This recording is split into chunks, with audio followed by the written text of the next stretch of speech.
Tapu ke moe a whiwhio e tōru tā I Otua I ho tau pāengani. Tapu ki he whānau ke moe ngai makapuna o ho iki. Tapu whuki a hatau I whanua. Tapu ki he tangata I Palestini pe mo haa wharunga tonga. Pea kukore ke uhiri whatongi atu he tala whakatapu ka kato goia o he lotu pe mo whanua. O kutoutou tākua pe me he pāengani. Ta wanga maheni ki ai ka goia ku iloa ko e ako folofola ka mo siasi au fitu de watu ki hari angaua e kosi sukalasi. Rau e tāpua ki mooni ki e deo ki uwhaafunga I atu e tangata I Palestini e TV wama kau Maveni Kaufononga.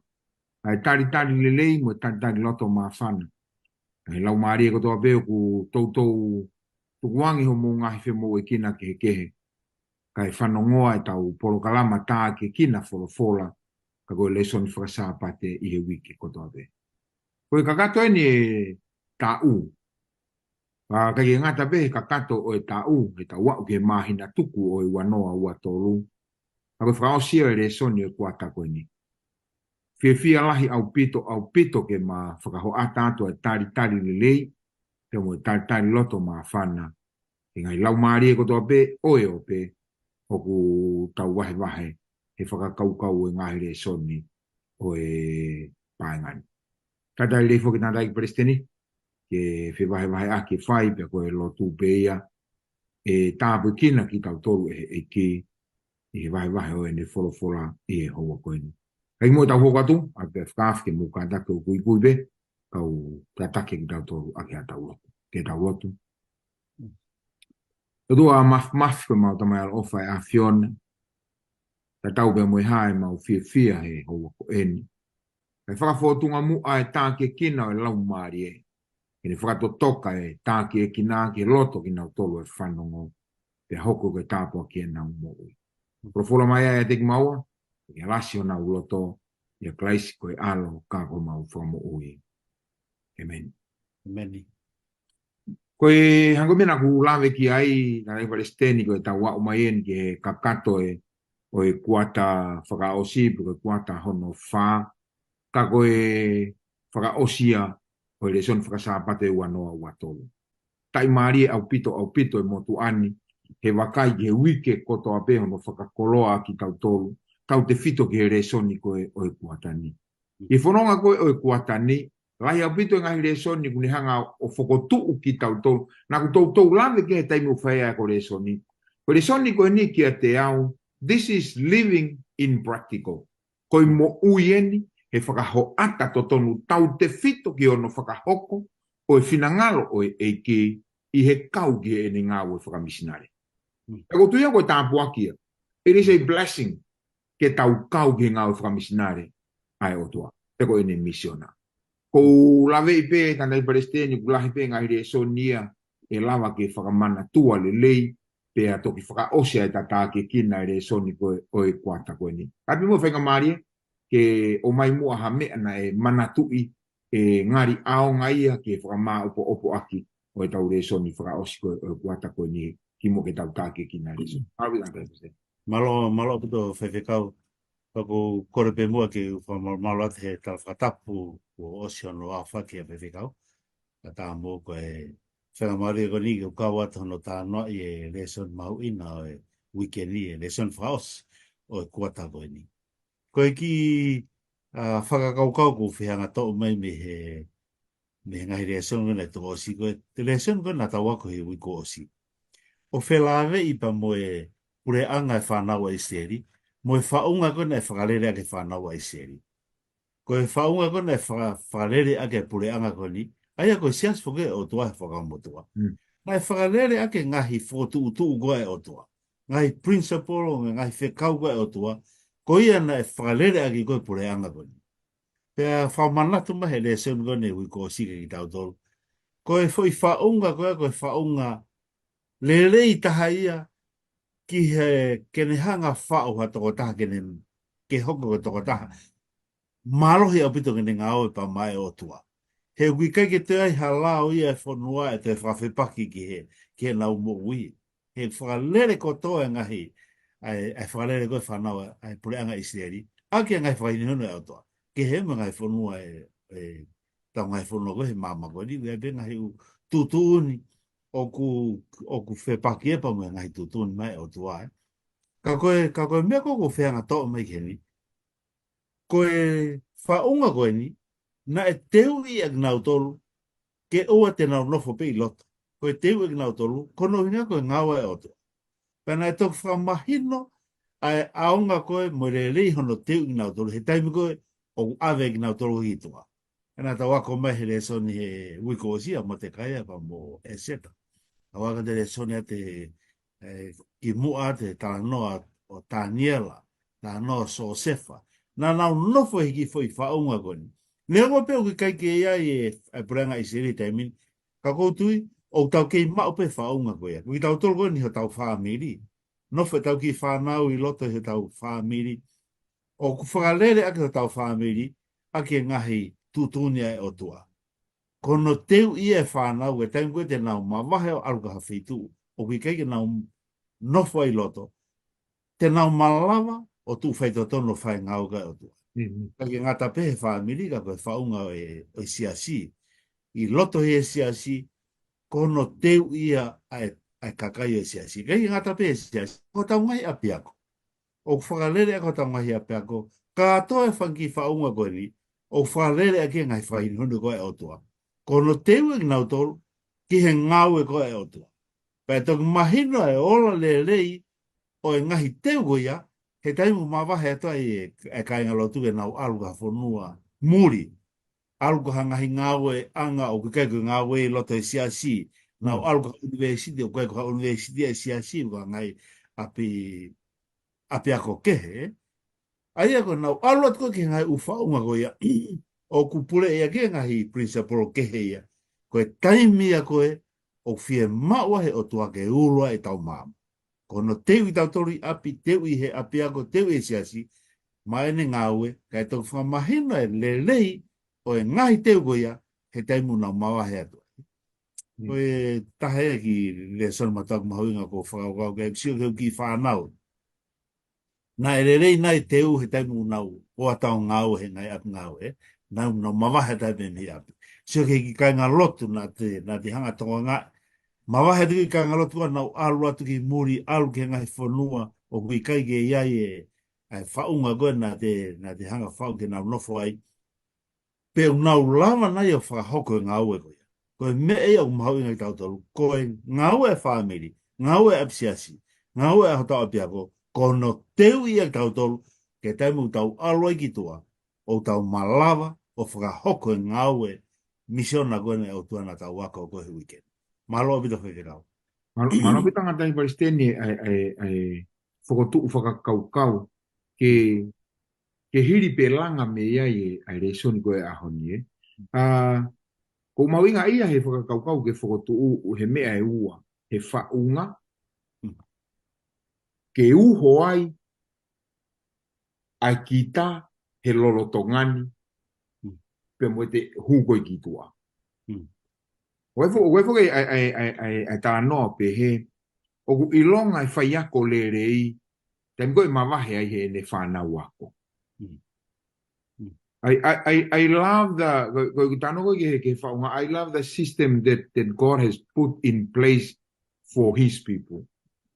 Ego siya he whaunga, o tānoa pika ipseria Paula he kai he pelu, the God we serve is a God of order and decency. Sige mau ko ngai whaunga eh? O kune hanga ya o ilonga e kakai o ku whakaloloto ki nau tolu within he whaunga he taimi ko nau hua e ko ki tua o kauhenga o he misiona ko e otua. Maloa pito ai tāke ki na lelei. Koe tawango Lesoni o fu mātolu o koe ke wilo pe e tau whanongo koe ke Lesoni. Koe tānongo Lesoni o fu mātolu koe Ngata'anga Ngaue Fakamisinale e otua. Kai ko te ngu tau sio ki Ngata'anga ai Ngaue Fakamisinale o tua. O koe ki te hatohu ia he toi tapu e toi atalahi ange, atamo oni ange, ono whakaho atama Ngaue Fakamisinale o tua ki ono Ngata'anga o toi whakaha. Ka koe mea niu eko mai koe me toi whakaha e rana Palestini. He talanoa i koe Ngata'anga. O ku kei talanoa i pe he Ngata'anga e Ngaue Fakamisinale, ai mea nai kamata he toi koa sienisi. Ai whaka e koe te atani la. Ai whepaki koe nei whai koe I lotolangi. He wā koe o fu ngata te koe tala kone. Ko nea te whakaha, hangi au toi ngā ehu ange ai whakakaukau e whepaki koe ia, ka koe whakaho ata mai ai Ngata'anga Ngaue Fakamisinale au toa. Koe waki whewea ko hanga whotu e tāna president ke tau ki wakai ange he whiawhini, he tau whakakaukau pe ke Ngata'anga Ngaue Fakamisinale. Are we ready enough ke tau tuu I loto? O tau mauna ha toa whiunga ke tau whakaho ata. He kohi koe whaunga koe nei os molte ai tau tau he whanonga. We are at the end now. O whiunga nei ai tui koe tau mau. Ke tau wau sia a ke whepaki koe nuk tānoa ke. Mo ke ulawa te toi koe aua pita wahe tolu ve stata mo ta wako ve ste fito e Lesoni koe u kieni u benam lau. Ko ia I he ne pau ke aua ai ngahi mea ko toa be. Ko ha aianga o ku tau moki motoru. Ihe ulunganga ma oni mo anga whaka Otua. O amanaki mo hori atu ki he hoko mai o aho o Otua. Wenga I makatunga lalahi hen ke whai hono whakatoka ngai. He tau sio koe ki he Ngata'anga Ngaue Fakamisinale ai Otua. Ula ki pe koe makatunga o tongu ki se taramai. E ne pau ke auha ai ngahi mea ko toa be. Ka mai a mea e osi. Ko tau tāno pe ke Ngata'anga. O associate o tau mai mo whakaauha. Ka ko ne hoko koe whakaauha ko tau tolu eni. Ko hae anga o ku tau mo ki tau tolu I he urunganga. Tala mai koe urunganga maunumi. Ke tau malama o tuku pe hao he whakaauha he Ngata'anga. Tau urunganga maunumi. Mena I laune. Peko te mu tau tāno e koe e tāne president ke unga mano ni tai milahu tau associate ta tore mano ni mo tangutu mau mo anga malu but that's not the attribute of ma oni utala no ke ai apostolo he tau wa koe ke ngai afrausi. Koe ma oni ko tāno kai apostolo tāno e ke tangata pe mo fefine ko hoko e whaunga na e iai ke whakaho ata e pulu mo whakapulu ia he toa mo oni mo malava o si sukalaisi. And that's the ma oni I am talking about. Peko kai ke utoe ve iua te tau lava tau tō whihanga hangai. He tau wako ki Ngata'anga tau Ngaue Fakamisinale whakatapa mo. Amen. E tāna president, mea panga peo pure I befu tau tolu he tau wahe e tai mi. Pea e langa pea me iai e wahe te tawhai. Tau ataina pe ke tānaki mo whehu I he tā hoko atu he tā wahe koe ni Lesoni I he whakaosi koe o Kuata koe ni. Kada amo ke ulaki aho. Ulaki aho koe o wikeni he tau Lesoni o kupehe. O whakaha ai Ngaue Fakamisinale whakaosi. Ai Otua. Koe foi whakaukau pehe. Ko whakaha. It's the revelator. Ko last day mission. Koe whakaha ko no review. Ko hono whakafotunga mai. I just want to provoke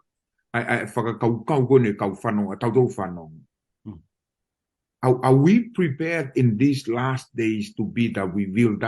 Ke tau whakaha? Ai mission na piko Ngaue Fakamisinale au. President, tāno mai ange ki he mission na I he whakamatala e sione he tohi a whakaha. I wahe mea tāne president.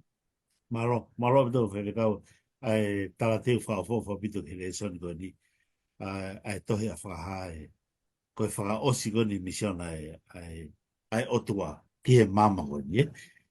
Ai koe tau sio koe ki he whakaha wahe uraki. Mahina o bito whewhoke ai mission ai Otua ia ki he mama koe ni na e whorofora ki Sisu Christ ni e mama ni te haka luke vai taiwa ve se hongofuru. Koe ni hau he mama ni ke kumu whamo ui ai anghala. Kui tau tōka ato ngoni tau mahe te tapu tau anghala ko tape. Ai nahe, koe misiona e Otua ke ne hanga whakamo ui e tau tō. Pea koe tohi koa whakaha hange koe mea koe ne lawi ai. Kono whakaha mani o tua ai ne ngahi fotu utu koe whaka osi ke hono whamo ui koe tautolu. Pea koe ki fo i vesi koe ni ua mai ke whaigai po tā noa. Wahe uraki vesi. Uraki ke vesi hono fitu. Te ukamata me vesi hono fitu. He koe vesi hono fitu o unihanga ia o mai ai a usia koe ki he taimu e te whoka mai a si sukalaisi. Kono whakakakato e kono whakamui i tautou. I he haere me koe a si sukalaisi ki he mama koe ni. Koe whaka o si ngā ia. Nau tolu nau tare si sukalaisi, mo ne mao ne oni awa ki nau tohe lotolangi, ka ngena ke ramega ni nai. E whaka au harewa e kakai, o kui kei nau whikau nau tolu koe pa mo si sukalaisi.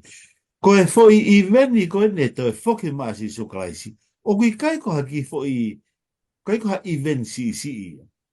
Ko event e ni o kumatoa ki. Ko event probably, ko event lahi tahen e hoko e mama koe. He koe lau piriona koe ni o mama koe ni, ta maita tore e forfola. E mata ko toa pe ki he toe whoki mai o toa.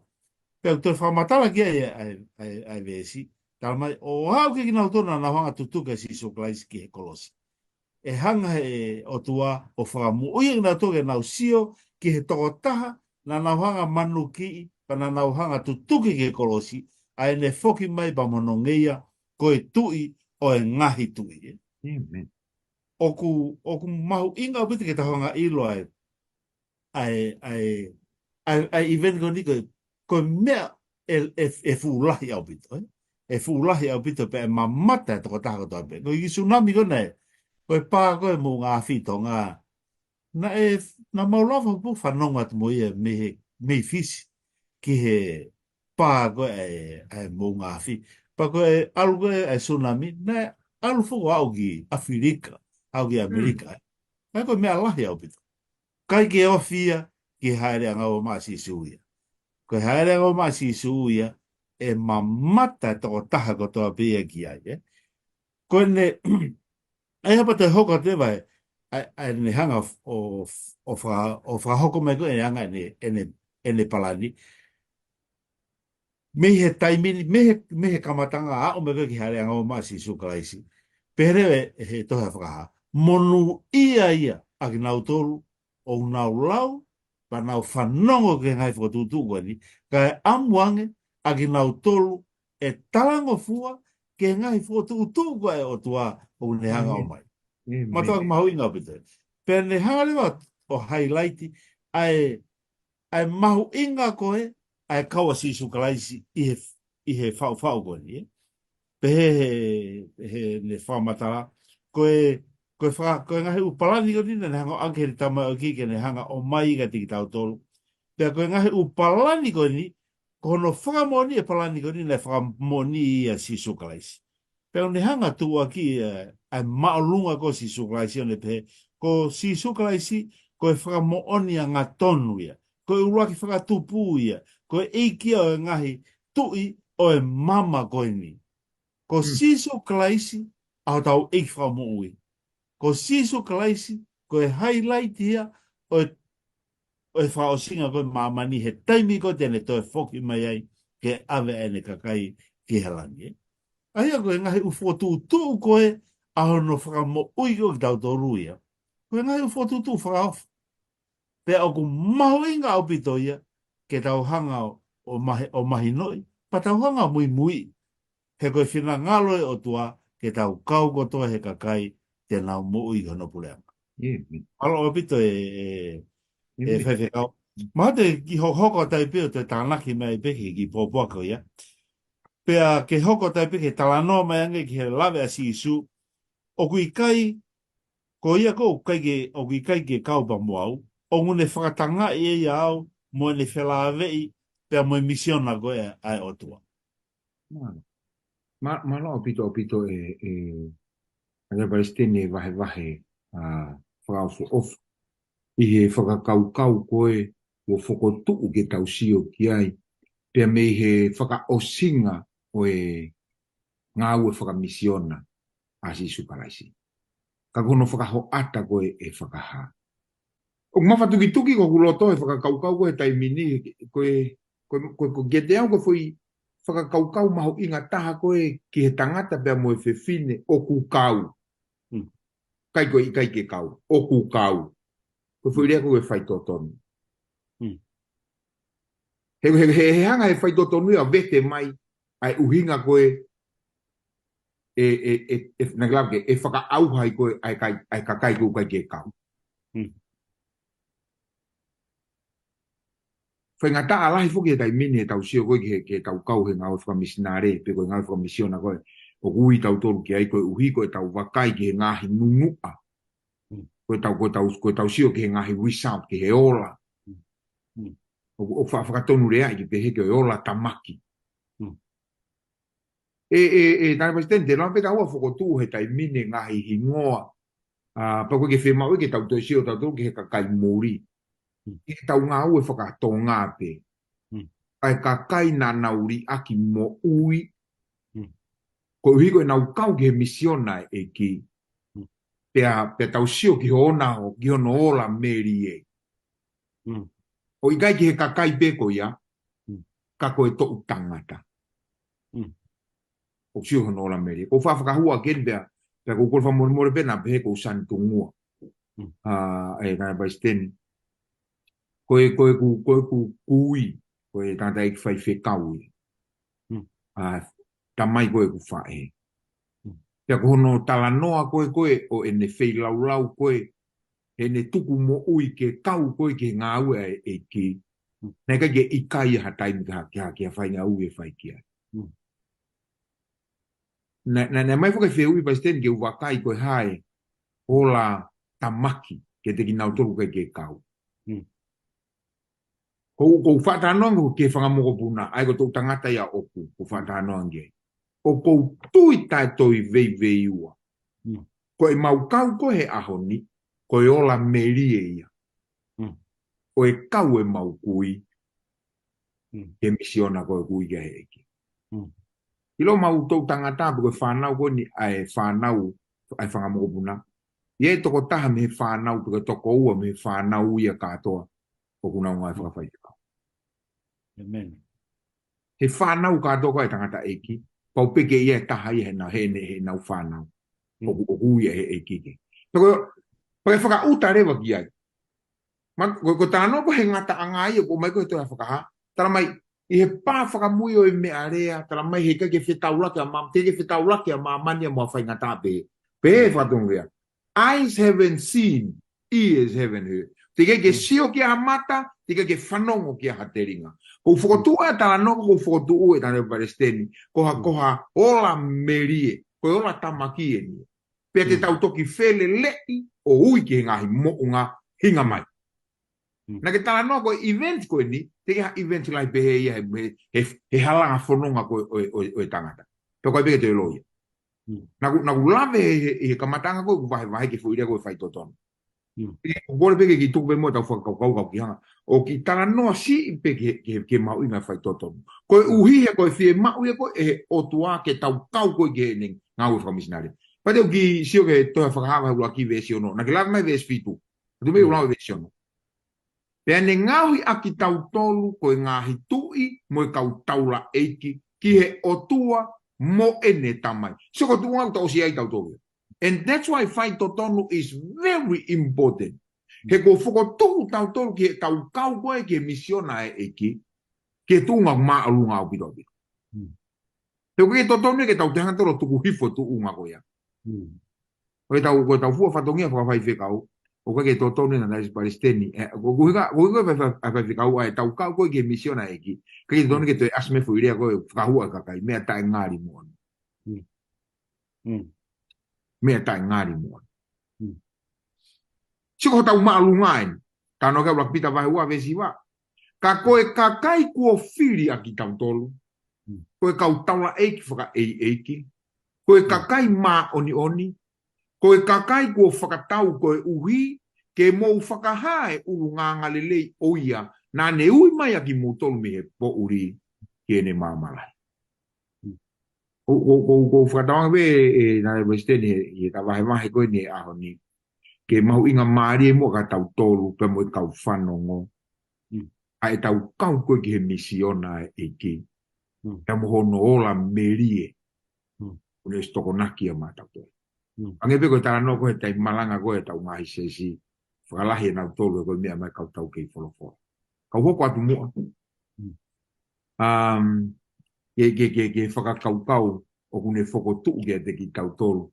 E hanga mea nau ta tala no pe ta i ngahi whehui koe whoko tuu tuu ke tau wahe wahe e pa mo Kaufononga i e tau tāki kina. E a hoko e tanda e paisteni o whia mau ke tala noa mai ange ke he pōpō aki o e angelo e tolu. mm, Ki wahe mo tau tolu e mm. maro. Yeah. Malo vito whewhekau, mā whana vito pa vai vai. Whekau aki pa mo o kui, ai ne tuku mo ui o ngāo me o tua pa kou. Tui pe tonu pe ke tau mana, ke tau mana tu. Ai ngau e tangata e ki, nei ke tau i kai e tangata e ki a ke a whai ngau, ye. Kake, Talo. koe tala noa whuki he pōpua ke angelo hono tolu.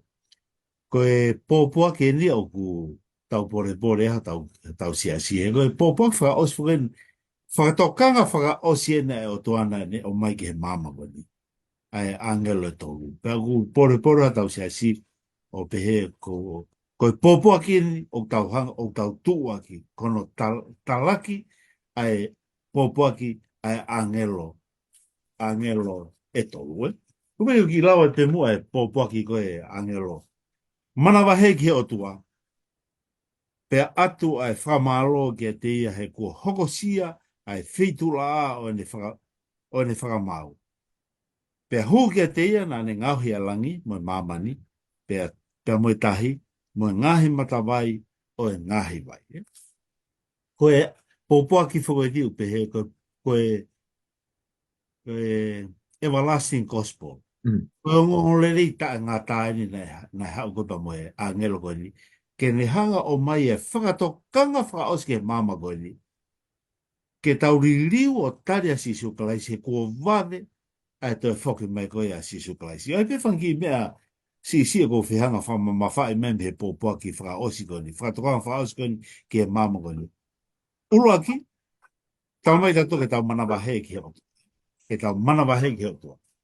Pea ko kai ko whakakau who e nia koe manawa hei koe ni kai ko hinga ke tau wiri fia i ai otua. Ka kono whakapapa e otua. Koe taimu tau pehe tau manawa hei ka toko taha. Koe tau hanga o whahai. Koe toko taha o lahe ngia kita. Koe toko taha o mawhai lahe ngia kita. Pe malo he ngia kita. Pa kuere vai a apa koe te hanga o iloi. Ko kita koe si i he taha koe ia.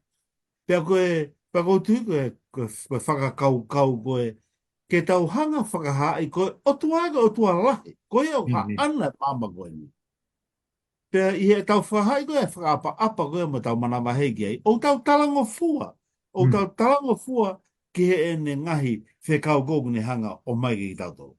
Koe hana hui o tau talango fua e ki he ngahi whekau.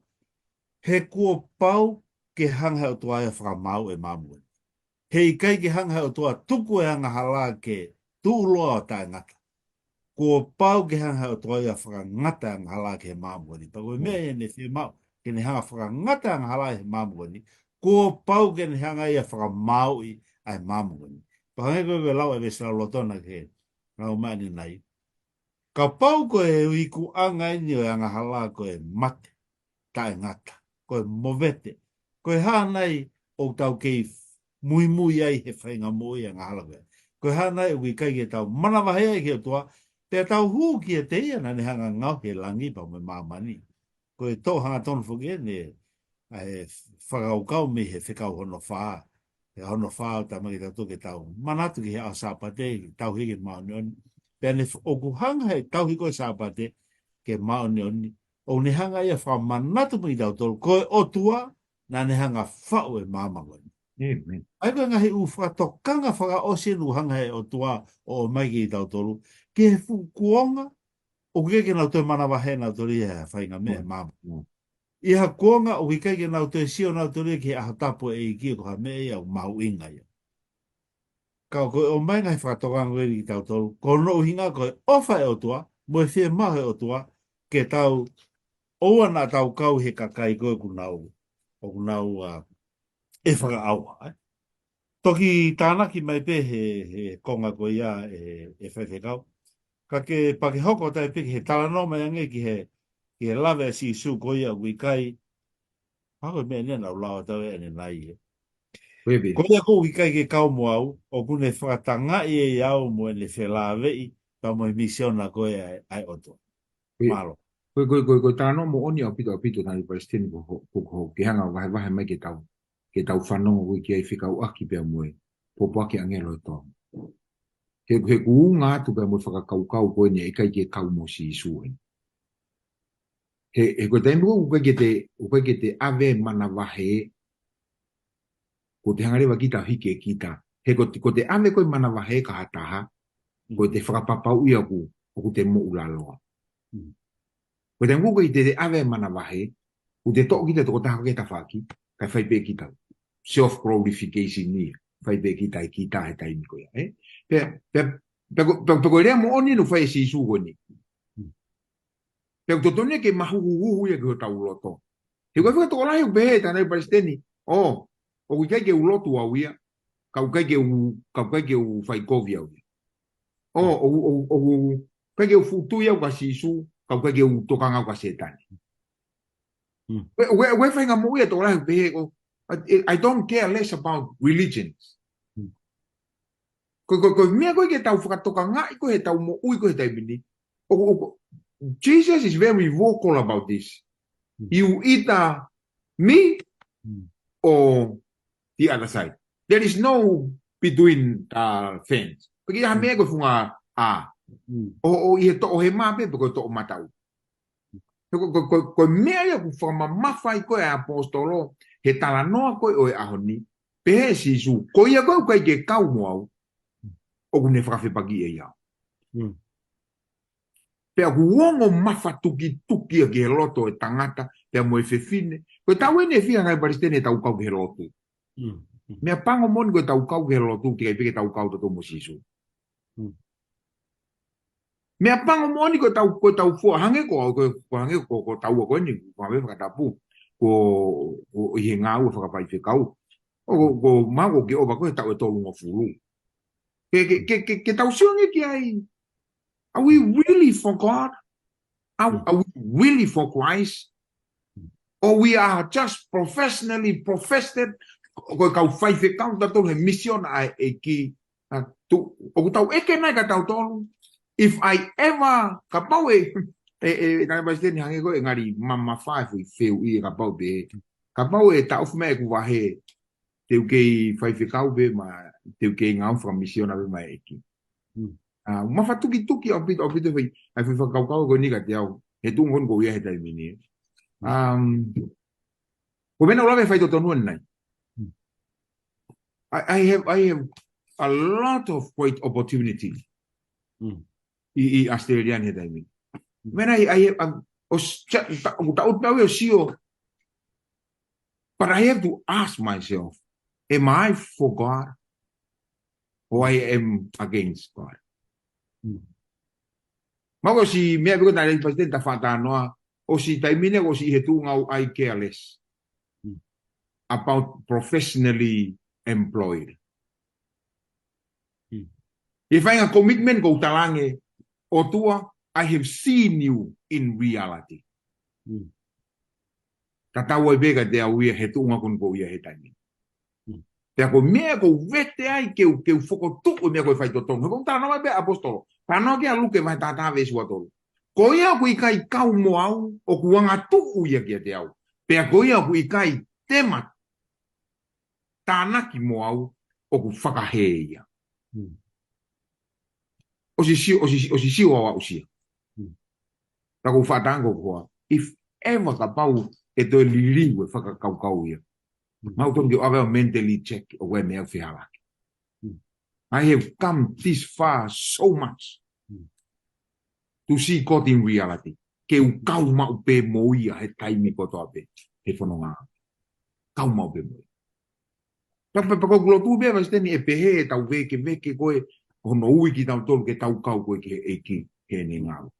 O fotu whakataha e pepe mo whakakau koe ni ke tau wak ma ke whepaki whakaosi. Tawa ko ke tunga fe paki whakaosi. Mahara ko, this is the time of molding. Ko puruningien. Taimin ho tau au hani. Taimin ke whakafua i ki tau tolu. Pe ke whakahoata. I talanoa mai ange e Palestini ke mahu inga. Ai taha kotoa pe ki he eiki. Ha uacha weri ko mahu inga. Pe koe whaifikau, pe koe tai whaifikau, pe koe kai ngalot. Ko hea tau mahu inga ki he eiki. Io. Malo pito whewhekau. O whamawhana ho wahe. O whekau aki pa mea kona o ku ke mo i kona he taimini. Ka kou loto pe he kou tui o kia pe ta kau whanongo kai ke nau hana tolo mea e mea ko nā nau whakakau kau ko whakanofo ko he siasi ko i ngā ka whainga mea nei hako. Kau ki kai ke pe he ko o whakakau pe ko ke hiki ko ki aseria. O ke Ngaue volunteer pe ko i he siasi o ki kai ke totongi ko he siasi. Ko mea ko kana ke kia mea nei hako. Pa kono moni o na ia o ko kau e na he whai whamone rei ke mea ko ni o tau tala no ko i kia e. He ko wha lea a kakai i tola he pola holo ako he i he Ngaue. Ko ilo ko e palparema ko e tau Ngaue. Ko moutolo pe kau whai whekau. Ko e palparema ia ko mu Ngaue. Ko mai pe o Ngaue Paanga. Ko tau tolu pe o e. O mo mai pe o Ngaue Paanga ka kono monia na ko ne to'o pe flaka ngai ma motori o mo motolo whai mea ia. O ta e amane kina ngai ume. Ai moni pe o gia pe o totono mau pe ke tau te hanga sio whai tau tolo. Tau he ni ko misiona nai o tua. Pe o tau he ni tau tolo ko e. Hange pe ha te aro security ha pa uri pe ke mau e. Ka koe tau he ni ko tau ofa e o tapa mo ni misiona e. Ka ke whako ki he whiwina ke hanga o mai. Ai ofa e o tua. Ko e ofa ta whiwhi mana ko kau e toko taha ko tau pe. Ko tau wanga mahi tatori he moi ko ni. O ki kai ke he kai ke tau tatau e. Ko e mono ia e anga moi he mamu ko ni e hau pe ke tosi. Ko e ki api ko ne o mau nofo ai pa mo e api fu e family file e ki pau tola he kaureka he. Pa ko e aho tau pe mau o ki kolo. He kai ke ave katoa nau to ki kolo una fu tola. Ai ko aho ni ko e ki konga. Ape ko e whilakalasi ko e ke nau nofo pa ko. Launga mo tangi kaureka koe ke nau kau e alu ki kolo mo tangi. Kono saitaha, whekau peke nau nofo katoa pe na to ua te ave hatahi ki kolo.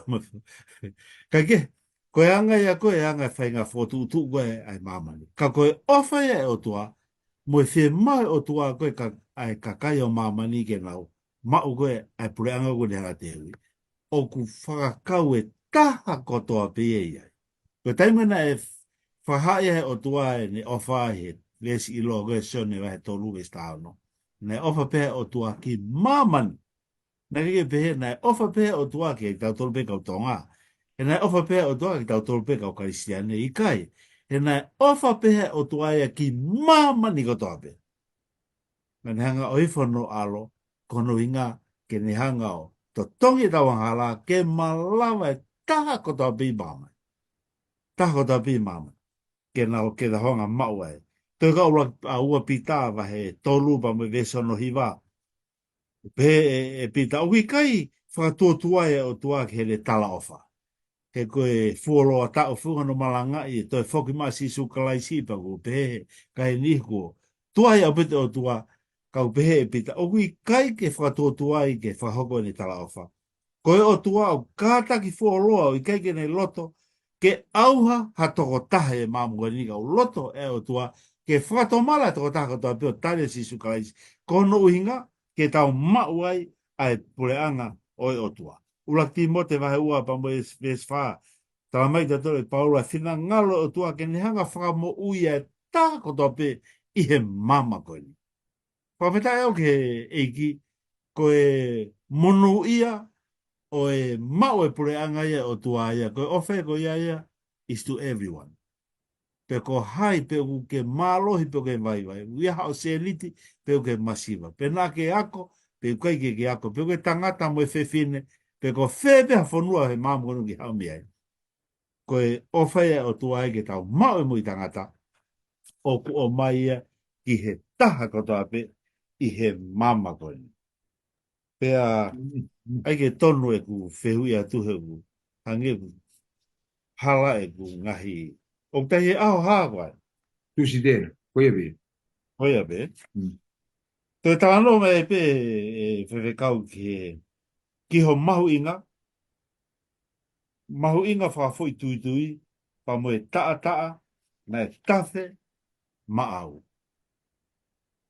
This is one of my favorite questions i Lesoni koe weekend ni President. The reason why I say go favorite question it's personalize my relationship with God. Pag pagilo time ko sio ke whakaukawe ya, ko menu hako whakau. I hiva ko behe, when he was on the cross, I was on his mind. It's on a personal level. I whakafoi tui hako mahuinga ke eki. Just look, sio be Pelikani ka Pelikani. Kapag de sio au ki au, me o ua. There, absolutely, there is nothing of worth ke makatuunga i hasio mai asisu o ko mahuinga. Nothing. Kako time ko whakatoka nga iai na aku kawau kono whakamahuinga i eki. Man, I should be unstoppable. He mea ko fai ko masi su kalaisi. He ku hiri au ia e Otua. Ane nai ange na ukano ane nai ange. He ui ko tatoru ke ko ngai tui mo kau taura iki. Ave be me nobody. Ko tau ko tau nofo he tau nofo whakatonga. O gia e ha mea mare o whanga whatapu. O gia e ho eiki. O gia e ha atui. Pea to osilo beta tau nofo mo whakatonga. Na ha mea mare o nau class food ia nofo. Ko te mo tau ha ko ia si sukalaisi. O ku neutralize si su ia mo ui. Pe ko fe tonga ku tau ia. Pe ko mea ko uhinga ko personalize mai si su ia teo. Ko fe hui ko ke ofa whakafoi tui. I was on his mind. Pelikani Esau was on Jesus' mind when he died on the cross. Amen. Peka Paula e toko taha pe ko au pe na ngala na ke mate pe ko ma ko mau nga ko tui. We ki hiwa whakahoko hoko ofa. He ke si ha ke hiwa I mau pe mot. O behe hiwa ne hinga rewa ho tau mamani pe tonu pa ke mate. Pea tuu a mo oni o ne tala e tamai, whai ke mo oni e tau te anghala koe mate. Pea toki tuu a ofa o ne tangi e tamai, tukua ke uhifo ki mamani o mamahi, ke ufua ka venga mafasia a hufara. So ka personalize e si su. O ke ngata behe ne behe tamai, ke uhifo mamahi, ko hoku whahinga. Ka ke ngata behe whahinga, ka ufua ka venga mafasia. So ka kumau ingaya. He wasn't just died for the sake of dying for me. No, he died to carry my sin. Kene tau ia e kuanghala. Tako mea ku taranoa kia a ulaki pita vahe ulaki vesta valumo tahiwa. Ko e uhio ku mou ilo na ikai huhu ia ki mou tolu, me hio mou mo ui tae aonga. I he tala tupua, i ho mou ngahi tamai. Aki ai ngahi mea e auha. Aia koe siriwa mo e koura. Ka I he tā mā onga o kalaisi o hange halami tai hano ila, pia tai hano mere. Masi, o toi ongo I mā uia he tala mai na e huhu ia o me mo ui tai aonga. Kau toton ke tau rau e ho tau mauna. He let go the glory of his father. Ko ni mau inga ia te au whafo tuitupe. Kau toton ke hoko koe tāpua ke te kau tau. O tau mahu inga whakafo tuituia ke Otua. Ko I kuna lerei o e misiona ko ni e ki, kanai President ki lawe mai. Tā noa mai ange ki he urunganga. O ki nau tolu, o ku nau mui I he eiki o whai a ene misiona. I love that. Yeah. Ki tāna ke te pek ho whamatala mai mana mawinga ia au bito he. Ho pehe ko he, when he was on the cross, I was on his mind. Ai ta mahu inga ke ki Otua. Pero ke lawe whoko tupua ke I oua. ko ta mahu inga, ko ta mahu inga tau tai minu ko ta whai whekau.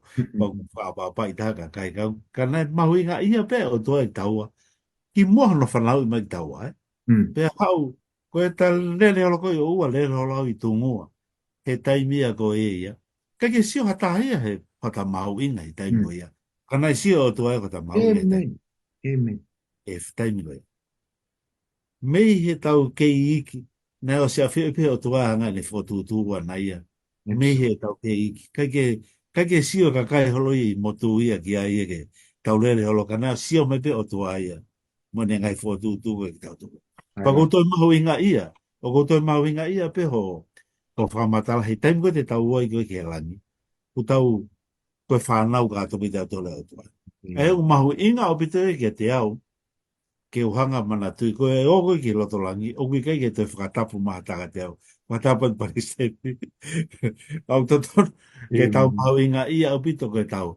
O ko ilo ko wha no wha whihui he tau aluga tau tolu, e kai tonga he kue fupe hang mena ke lamu kei, e tau whaapa apa ke kakai. E whewhena e tau, te tau au ki langi ke ngai u whaapa apa ko ia, eh. Kai ke, koe ngahi umea pu ton ke tau mana tui, ke whakatau ki lalo e tau maui he mama koe. Tau mau inga ke tau hanga mana tui. Ai mau inga e o tua kei tau tō. Nai ka mata pe ki mua ano whanau me tau tō ke he mama koe. Ka koe, ka kai koe nuk tau tō ko ui tau tō he o tua. Koe hanga he urunganga koe ia. Nā keo si lawe maka nai ke urunganga uraki. Ai whi mau ke tau whai tō tonu ke o tua. Pau lau e tō ka ua ko linto wahe taha ua pa mo veso no ua. O pehe e Paula, ai ofa koe o tua ki tau kia tau toru hange, ai ofa koe he huse pāniti ki hono waifi, eh? Pau fua o tua ki tau toru he taimu tau tai whaito tonu ei kia te ia.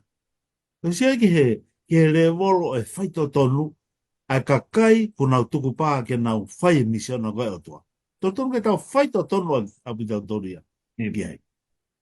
Pea mea hono wā, koe tau whekau aki koe pa mo lau maare mauna ni. Isaia vai tolu noa, pa mo vesa no ua taha u tamai tau tolu. Ai ngau e lau maare mauna ni koe ki i leo hongo si si unehanga tala mai whana mei tau tolu. Koe hala ni totonu. Ko ki tau tolu kou tau whake tau kau ke misiona o toa. O mahu inga o pito ke tau mui i he tatake a lau maare mauna ni. I he tau ngāwe. Pa kei ngata pe tau mui. O mahu inga o pito ke tau hanga ilo koe leo ni lau mare maunani, koe leo penia o kui o kou rea pia uia ka te au pia, eh? E tamai tau tohe tohe whasene vai hango pulupa mo vese ua fitu. Koe ku whangasipi, o ngā whanau panahanga ilo hoku rea. Ilo hoku rea. Ko tisio he whakaukau he taimilahia. O kui kai ko tau parema e tau tolu ko ngahi leo mai mitua. Koe parema pe tau tolu ko tau leo pe tau tolu. O tau tohe tala pe tau tolu ia ngahi mea kou te tonu ke tau whai. Kau to tonu fu ke tau hanga ke tau mui ke lau mare mana. Pako mare ia he ves wha osi he konga koni sione vai taha no ves taha ua mo ves taha tolu pe e sisu. Lahi ngai umea ke honga tala ke mo tolu kau ke lahi taimi. Ka koe mea ia e hao ai lau mare mana ni ke ni hanga ta taki ak mo tolu. Ai unde te hanga wha manatu mai tau tolu. Ai mahu inga ai tau whakaongo ki he lau mare maana ni ke nanga ta take i tau tolu i he tau whaifatongia i he mama koe. Ko tui pēku ke osi lau e ngahi u whamatala. Lahe u ngahi ngā ue ia, te tau lape tau turi a whai, o te tau tue kore te tui he lau mare e whai peho tau poto ki tau tolu. Pau tau sio pe tau tolu i le ola ngā ue koe ia, he koe lau mare maana ni pēku malawa ke ne ala se loto tangata. Ai au matua ki mahuinga au pito i tau tolu ai kainga lotu, kau whaiwhe kau ngaue o tua. Ke tau whakapapau i maupe, o ta take i tau tolu, e he lau maari e maunani. Whaiwhe kau, tā no mai ange ki hatoe ngahi urunganga ke, o ilo i whelawei, pa mo ki nau tolu, o nau mui a klaisi o whai, a ne misiona. Ke o ke whamatara tani paisten kau mari au ia he kou aro atu whakataha whakakau mo whakamatala. Ai malawa pe koe ke tau. We've been doing church for too long, eh? Te taimilahia Now, one of the prayers ko lotu ake e ki he ka Ngata'anga tau ko toa pe. Challenge me. That I don't become an asset to what I'm doing. Provoke me. Motivate me. But time lahi it's painful. Ke te whakangofua e Otua. Te ke totonu ke te ilo i re o koe lau maari e mea ko te whai. O ke te whakauriri a tai e re whofo me lau maari e kita. I ngau ku te whai. O ke mea mai koe ngai whakamatala. Kau si o loto a tau ia he taimi lahi. And I'm not speaking to anybody else, I'm speaking of myself. Taimi lahi i he tau e mei tolu ngo fulu koe ne fua whatau ngia. Mara koe effort be. Mara koe EV be. Imagine ka pau e consistent ke take kina pe lau Mario. O os palo mesi mai result ia. He taimi kou take kina lau Mario. O ko toka ke feu ke o mai ka te au he whaka matana mai Lesoni e weekendi o ke epe mo malohi e taku malava. Malohi e taku malava. Na koe malohi e utau vai aki tau ngau whakapai whekau. Koe taimi matuna ulawe nehe ka mata ua pe whai ki toi tahai. Ua o ke toi tolu ia. Ua pe. O sisu pe mo setane. So koe ama koe ke konga koe nia o tana mai ia. O ku malava pe mo ngaue ia koe i he ngaue o i ke tau iloi ka koe malohi o setane. Tano ka wati sonai ka wahe ua vesi hiwa ke tata. Pe a whakangofua rewa, patamai, o ku whakangofua ia e he Otua, he taimi ko ia, he ko te osihanga e kita tāpuni kita, pe me he whanongo. Pe ko pure i kita ia he malohi. O ulawe ai konga whaosko e vesta taha pehe. Pe a koe mea ko ia e whakatukutuku ia i aki nau tolu e he Otua, ki he malohi o e kākā ke nau tui ki he lohi. Ko whakatukutuku i rewa tau tolu e ko tau whai e tau tolu e Ngaue koe ai Otua he anga maheni. Tau abe pong sapate ke tau alu ke he lotu. Ke tau turi lau te whakasapate. Ke tau malanga. Masina ngari mama whapahange ko ngari tāko tau hanga tā palasia e tane Palestini ai kau whaife kau. Na koe uhinga pe ku tā turi e lau te whakasapate because we are obligated with responsibility. Nage ki whehui mani nai pe whewhe o tau urunganga whakafonua. Inoko ki te au President, I love au ngā whakafonua. And I'm not obligated he guanga whakafonua ke ure whakapapa ke hou eki. No, I'm not. I am deep in love with that I respect them. Te ako osi yanga i te au ke whai hongi ai rea. Pero tutong ke pehe tau whai koe lotu. I question myself every morning, every Sabbath morning. Why do I have to rush to church? Is that because the responsibility of teaching is mine? I have come to realization. I'm so in love with my Jesus that I cannot wait to fulfill my obligation in our Sabbath. Hagi ko no fobel ta ofio ke foi mo wa ke taimi ko ia. Pe ko tuio ko pore ka tau tolu. He ko ka mau mahino tala mai o tua ko ne whakatukutuku i tau tolu he whahinga malo hi te volo ke malava i Ngaue. We ought to question what we're doing. Tau te wheu ia. Whakatokanga mahe pelu vai tolu vesta hawa me taha tolu. Tokanga e kainga te ria na amou na iai amou toko taha loto kovi o tae tui. O ai ke motivate aki tau tolu e whainga a hato e whainga mea he Ngaue e iki. O ai ke motivate aki tau tolu e laka ngā pe koe position. Tamai tau tokanga fure ko tamai tau tokanga. Tokanga. Peko ka pao ele mea whakatokanga ai o ku amanaki e ke tō ke whakatutama. O mea ko wha talanga Pelikani te bila. Pelikani tonga ho kai, he ku amanake ke tō ke whatu tāma. Te komeo tamai Otua, tau tōkanga te ria nā tau tō. Ka ke whakawhemo e ki nai aki mou tolu i he aho kotoa pe o ku lolo tonga ho mou ui. And I love this. Ai ke tau whemo e kina. O au ki polo kalama, morning devotion. O sea taime ni I wanted to stop it. O sea taime ni ko whakakau ke tuwai hako ngā ko whemo heo ke u whiu. Kako reflection ko ni yogi tānoa ki tānoa ko ni whamoremore bena ngāri whalolo. Nā rera ki tonga. Pe o wawhea te he api i tonga tae apa ko whae nau whea. Pea whakatau e ku umea ke awi ki to mau api. O macho ata pau kepi, ta tā. O suka whakamāpopo koe ku mea ke whakatau ui mea whewhinega te ata. Mai tangata whamoremore. Tō mua tata. Pe ki to o macho ata kau siot ko fofonga. De wena to au tata ba macho ata vela be fuge pela. O mai fine o fei loki mo. O matu ako na matu o tua ko e. Ko nere ne te fine. Siana. Fa fetai mo ge eki ke ku ke whakakolo ai koe. Te ke u sio e be fine ko ni. Tama ko no fo weringa tonu.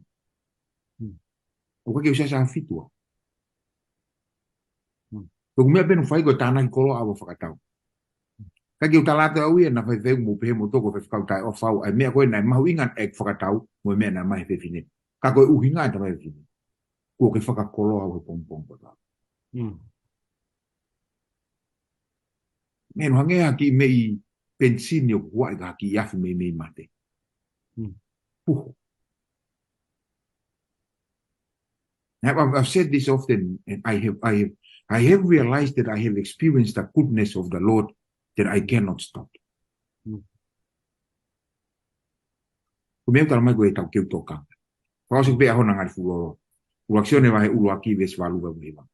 Ka pau te tau pehe o ku ikai ha tau wanga hala o ku tau kāka ia ki tau tō. O te tau, o kai ko tau tō pēku sai taha e tau whai e ai ngāuro.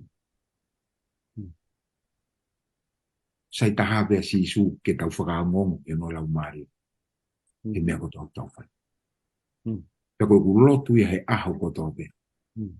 Ke tau malama. E pao meku tau ome ke aho whakao se ta Lesoni tanai Palestine. Yo a pēa whainga maari ko ni ka koe e whai meki vai wahe ko ia. E koe kakato ni pe koe completion in a mission. Tano mai ange ki he angi, ki he api, o hanga e ki o teu i. Mai ne kau misinare. Ia. Malo he kau paku wha malo ka koe o ngai wha fofa no whai koe e morning devotion. O kaua pe moa he whantāpua ke ia. Mon do lau heu. Koe wha pongpong e ni heu. Ki hange utuai e ne hau siaf ke kau follower. Mautari atu ke he morning watch. Malo apite ngau heu. Koe koha ngau whai ngofu. He koe morning watch ka pau. Te whiu whenga i tano te malanga ke taha ke he sāpa te pēga. Kau ke rere pongpongo tō pēke. Lotua pēke lau maare ke ne ke whaki poto mua whaki iwi ka koe ke whahopa ke ngāwe. Koe whamui manoa whuke ne ai Lesoni. Koe whaka o singa ni koe misionana lave pēa ane nai. Koe toi haere me koe a eiki. Hau koe ke mamani ke whaos.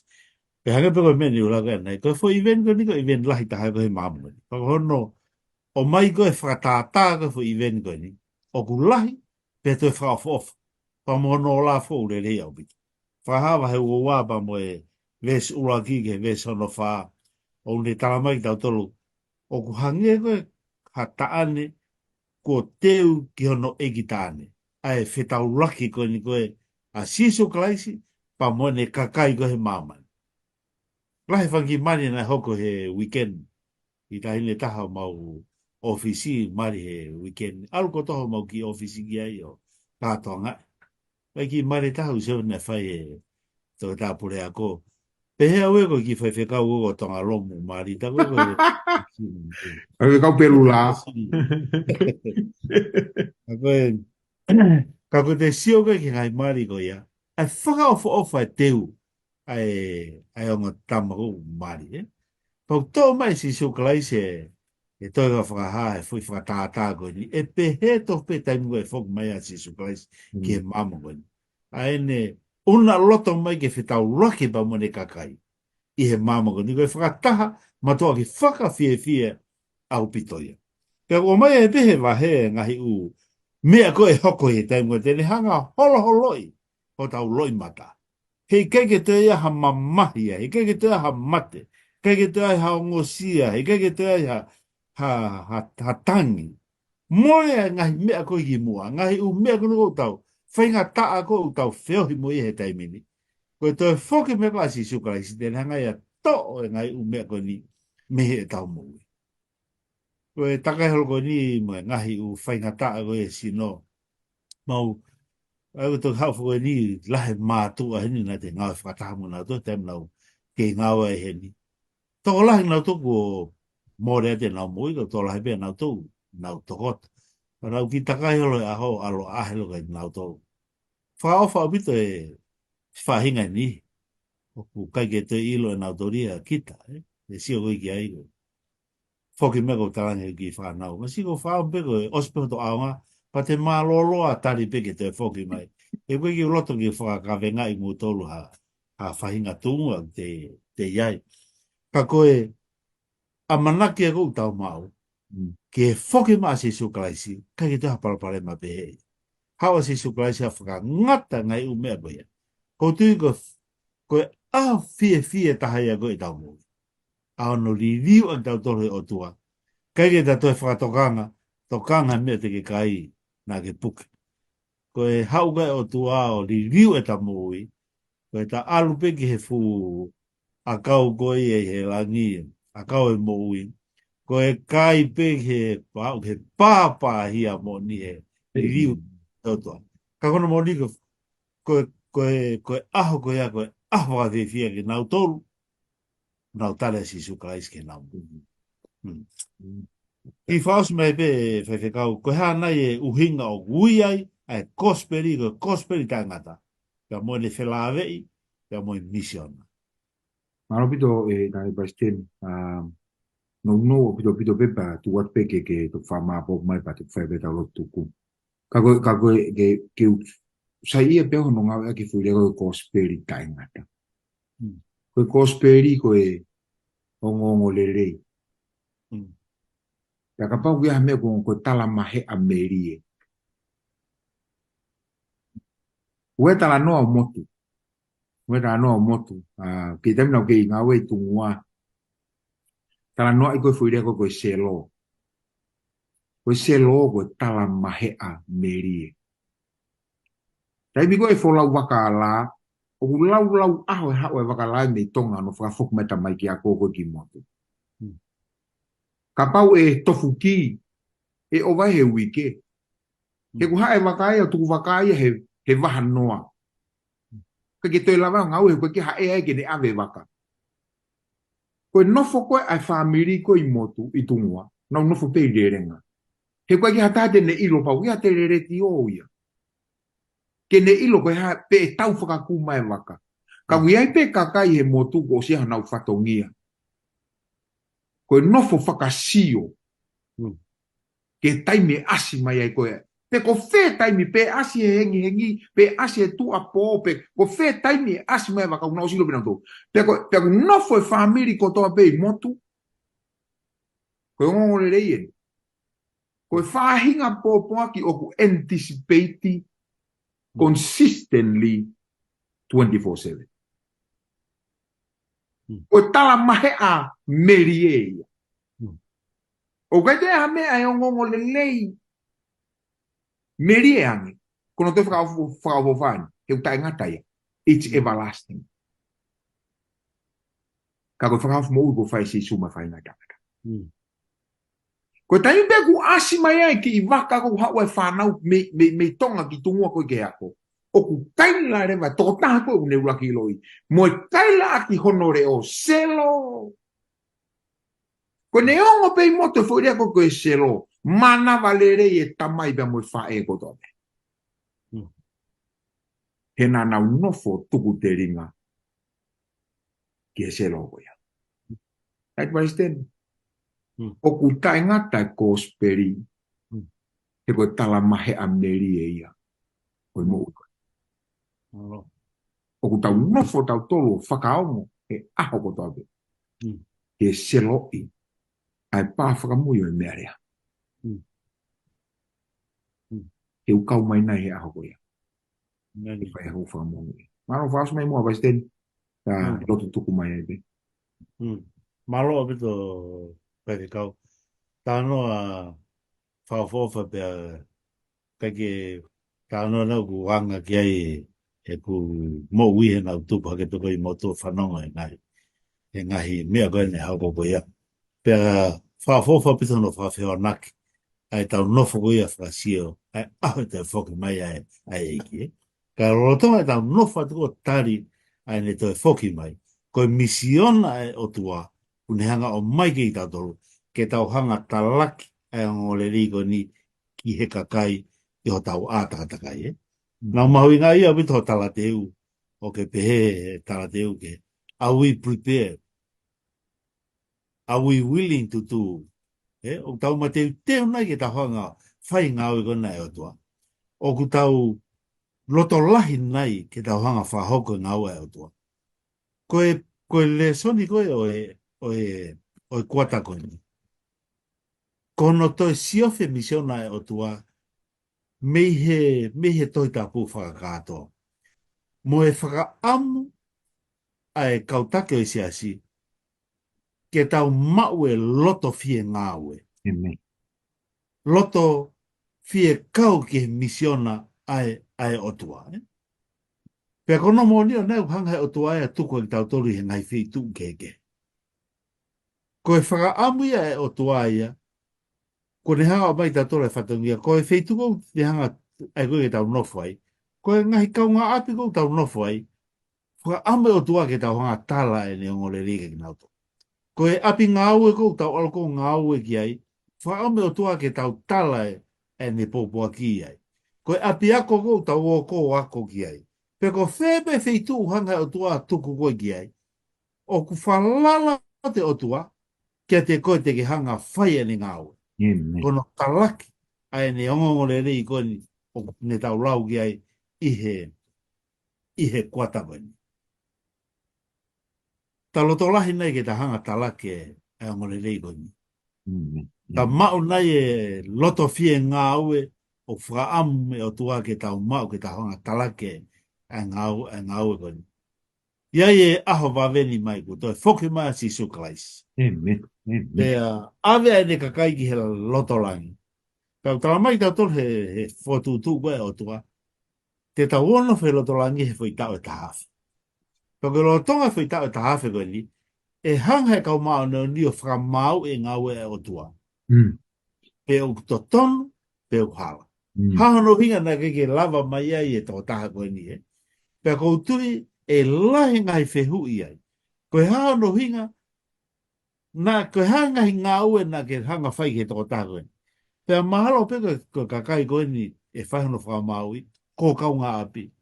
Pea ko tui pe, ko e tari koe o toa ki nau tō, nā ku hanga ai a Maveni ke nofo i he whitu koe ni. Pea nā ko ia, nā ne alo tala e ngore reiki he kalasi koe ni. Pea ko nau tolu pe nā nau whiri, he keke nau tari ki nau. Ka nā ne hanga whakahoko no whatongia. So ke he mahu inga e, aho ta whatongia ke ta kau he misiona koe o to. Ko loto mo whaamu i he alunga e alo e taimi pe alo e kuata e koe nipa mo no Akoanga. Kai tuku mua ai whakakau kau mo ngahi Lesoni ko na tau hanga ako. Ke ne hanga o whalotola hei ta toke whahau e tau ngau. Na koe whakahoko ngau e koe ni u ofa o tua ki he toko tāko tapi. Tau wako e Lesoni ki he kau maa lohi. Ki he kau wako maa lunga pe au ke masiva. O whia mai o tua ke tau wa o kia tala e ne pōpoaki. Ko lotu mo whaamu ke tau kau kotoa i hono whakahoko.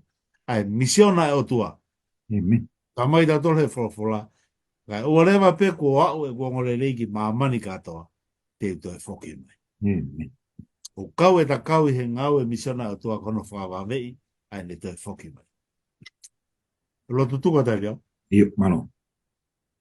E tau lotu e Otua mafi o ku a fio he langi. Whamaloa ta mai he Lesoni mahuinga o mawako i he Kuata koe ni. Ni hanga whamanatu mai ta mai a ho ofa. Pea mo o misiona ki he mamani koe ni. O misiona ke hanga whakamo ui e toko taha kotoa pe. Me he anga hala o moua he mausino ki he moi ta ngata. Tēnā nofo i e apu ki hanga teu mo mautou. Ko no talake o ngore rei ko ni ki he mama ko ni ta mai ki hanga tuku mai whatungia ki mautou. Kwa whetai pita mai o ki kai ke mau whai pe e te ki mautolu e ngau ko ni na ki hanga toi paromesi mai mautolu. Ho lau maare maanu ni tēne hanga tōni e mautolu ke whahoko e ngau ko ia. Ko mautolu ta mai ke mau mao pea loto fie ngau e. Loto tō ke mea ngau e ke mautolu.